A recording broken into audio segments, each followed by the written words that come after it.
մոտ օրենքի գերակայությունը չի աշխատում, որովհետև դատական ռեֆորմը գցել են ոտներին, քննչական ապարատի ռեֆորմը նույնը, դատախազությունը նույնը, արդյունքում ինչ ունենք, ունենք մի իրավիճակ, որը նման է անշուն գեղի, որտեղ ամեն ստահակ անփեդ ման է գալիս, խնդրեմ, ինչպես ասում են, բարի ախորժակ։ Դուք քաղաքական դաշտ եք ուզում առանց մրցակիցների։ Ես ասացի այն, ինչ ասացի, այլ ոչ թե այն, ինչ դուք հասկացաք, կամ մանավանդ ձեր հետևությունը չի բխում իմ ասածից։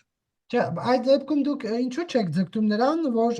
Նրանք մենք կրիմինալի մրցակից չենք կարող լինել, հասկանում եք։ առավել ևս որ Կրիմինալի մրցակից կրիմինալ են իրենք, հեշտությամբ կարելի է հաղթել կրիմինալին, ցույց տալով նրա բացասական կողմերը, հա, քաղաքական։ բայց կրիմինալին ոչ թե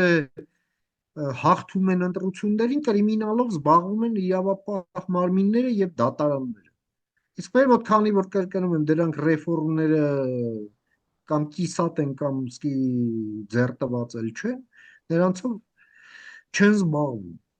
բայց կրիմինալով չի կարելի զբաղվել ընտրությունների ժամանակ, իմ ասելիքը սա է։